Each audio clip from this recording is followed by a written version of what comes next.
नमस्कार दोस्तों, स्वागत है आप सभी का हमारे चैनल सुविद्या में। आज हम बात करेंगे शुद्ध वर्तनी शब्दों की। तो देखिए, कई बार कई जो बच्चे होते हैं वो कंफ्यूज हो जाते हैं कि ड का प्रयोग कब करना है, ढ का प्रयोग कब करना है, कब इनके नीचे बिंदी लगाई जाएगी। तो आज हम उससे संबंधित कुछ नियम जो हैं वो देखेंगे। तो सबसे पहले तो ये आप ध्यान रखें कि जो ड और ढ हैं वो वर्णमाला के ट वर्ग में तीसरे और चौथे वर्ण हैं, ठीक है। और जबकि अगर हम बात करते हैं, जब हम बिंदी लगा देते हैं इनके नीचे, तो ये मुख्य रूप से हम कह सकते हैं कि जो अरबी फारसी भाषा के प्रभाव से आए हुए शब्द हैं। अब अगर हम बात करें कि भाई कब ड के नीचे बिंदी लगेगी या ढ के नीचे बिंदी लगेगी, तो उसके अगर हम कुछ नियम देखें तो देखिए, ये जो दोनों वर्ण हैं इन्हें कहा जाता है उक्षिप्त वर्ण। उक्षिप्त का मतलब क्या होता है? फेंका हुआ। तो सबसे पहले तो ये ध्यान रखें कि ये वर्ण क्या है? उक्षिप्त वर्ण है, ठीक है।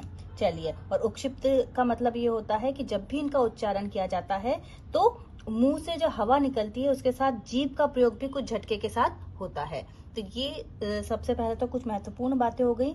अब हम इसके नियम देख लेते हैं।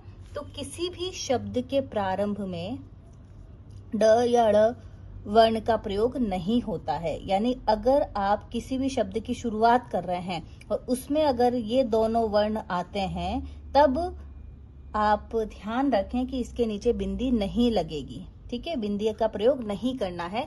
जैसे कि हम कुछ उदाहरण देख लेते हैं। डाल, ठीक है। ड के उदाहरण हम देखें तो डाल, तो आपको ड के नीचे यहाँ बिंदी नहीं लगानी। क्यों? क्योंकि प्रारंभ ही ड से हो रहा है। डलिया, डमरू, डाली, डकार, डलिया, ठीक है ना। तो ये कुछ उदाहरण हमने ड के देखे हैं, जिसमें हम क्या कह सकते हैं कि भाई ये डमरू है या डाली है। तो अगर हम ड से ही किसी शब्द की शुरुआत कर रहे हैं, तब हम कभी भी इसके नीचे बिंदी नहीं लगाएंगे।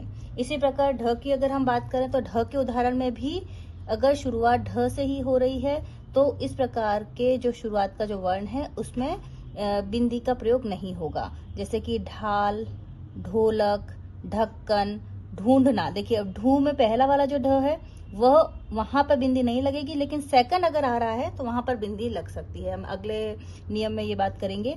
ढाई। तो ये कुछ उदाहरण हो जाएंगे कि जब भी किसी शब्द की शुरुआत हो रही है और उसमें ड या ढ का प्रयोग हो रहा है, तो वहां पर बिंदी नहीं लगेगी। अब अगर हम इसके अलावा दूसरा नियम देखते हैं, तो दूसरा नियम क्या कहता है कि यदि किसी शब्द में ड या ढ से पहले आधा कोई शब्द आता है तो भी बिंदी नहीं लगेगी। यानी भले ये बीच में आ रहे हैं, लेकिन इससे पहले कोई आधा शब्द आ रहा है। जैसे कि पंडित, पंडित में यहाँ पर वापस अगर हम बात करें तो बिंदी नहीं लगेगी। अड्डा, तो ठीक है, आधा ड, तो अड्डा में भी बिंदी नहीं लगी। बुढ़ा, खंड। तो ये सारे कुछ ऐसे उदाहरण हैं, अगर ड या ड़ से पहले कोई आधा शब्द भी आता है तब भी बिंदी का प्रयोग नहीं होगा। शुरुआत में अगर ड या ढ आ जाते हैं तब भी बिंदी का प्रयोग नहीं किया जाएगा। इसी प्रकार और कब कब इस बिंदी का प्रयोग नहीं करना है आपको? अगर आप कोई अंग्रेजी का शब्द है और उसका उच्चारण कर रहे हैं, ठीक है, तब भी आपको बिंदी नहीं लगानी है। अब यहाँ पे ये ध्यान रखें कि जैसे रोड है, अब रोड को हिंदी में तो सड़क कहते हैं, तो यहाँ पर अगर यहाँ पर आप देखेंगे कि ड़ जो है वहां वो न तो शुरुआत में आ रहा है, न इससे पहले कोई आधा शब्द आ रहा है, इसलिए यहाँ पर बिंदी का प्रयोग किया गया है। लेकिन जब उच्चारण किया जाता है इसका इसी प्रकार से, तो हम क्या बोलेंगे? हम कई जो विद्यार्थी होते हैं जिन्हें डायरेक्ट इंग्लिश से हिंदी को सिखाया जाता है, तो भाई हम बचपन में भी ऐसा करते थे ना कि भाई इसका पहले उच्चारण कि इसको बोलते कैसे हैं। तो रोड, जब इस प्रकार के अंग्रेजी के एज इट इज शब्द को हिंदी में लिखा जाएगा तब भी बिंदी का प्रयोग नहीं होगा। तो अगर ये रोड लिखी है और इसके नीचे हम इसका हिंदी में उच्चारण कर रहे हैं, तो वहां पर आपको बिंदी का प्रयोग नहीं करना है। हाँ, लेकिन आप इसका हिंदी ही लिख रहे हैं और यहाँ पर भी अगर आ रहा है सेंटर में, तब आपको, जैसे सड़क हमने लिखा तो वहां पर आप बिंदी लगाएंगे। तो ये एक और इम्पोर्टेंट बात रखे। इसके अलावा एक और बात आपको क्या याद रखनी है कि जो भी हमने ये सारे नियम पढ़े, ये सभी नियम हिंदी की जो मूल शब्द जो होते हैं या रूट शब्द जो होते हैं उसमें लगाए जाते हैं। अब यहाँ पर आपको एक इम्पोर्टेंट बात क्या ध्यान रखनी है कि किसी भी शब्द के आगे उपसर्ग जोड़ने पर भी बिंदी नहीं लगेगी, ठीक है।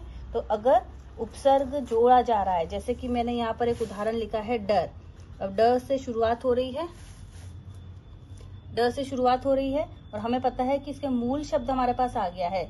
अब हिंदी के जो नियम है, हमेशा ध्यान रखें कि हिंदी में हमेशा मूल शब्द जो होते हैं उसी के आधार पर सारे नियम बनाए जाते हैं। अब इसके आगे चाहे मैं एक उपसर्ग लगा दूं नी, अब नीडर हो जाएगा। तो यहाँ पर अब आप सोचें कि बिंदी लगा दें, नहीं, क्योंकि हमारा जो मूल शब्द है उसमें जो नियम लग गया वो नियम लग गया। उसके आगे आप भले उपसर्ग लगा लें, भले इसके पीछे आप निडरता कर दें, प्रत्यय लगा लें, लेकिन इसमें अब कोई प्रकार का चेंज नहीं होगा क्योंकि ये जो नियम है वो लग चुका है। तो ये कुछ नियम हैं जो कि हम कह सकते हैं कि वर्तनी से संबंधित कुछ नियम होंगे। अब इन 2-3 नियमों के अलावा प्रत्येक स्थिति में इनके नीचे बिंदी लगेगी। चाहे कि हम बात करें, हम पढ़ाई की बात करें, चाहे हम लड़ाई की बात करें, चाहे हम सड़क की बात करें, चाहे या फिर हम कह सकते हैं पकड़ना, या फिर हमने ढूंढना लिखा था, तो इन सभी में ड के नीचे या ढ के नीचे बिंदी लगेगी। लेकिन ये जो 2-3 नियम हैं इनके प्रयोग में नहीं लगेगी। तो आशा करती हूँ आपको ये जो कॉन्सेप्ट है वो समझ में आया होगा। बहुत बहुत धन्यवाद।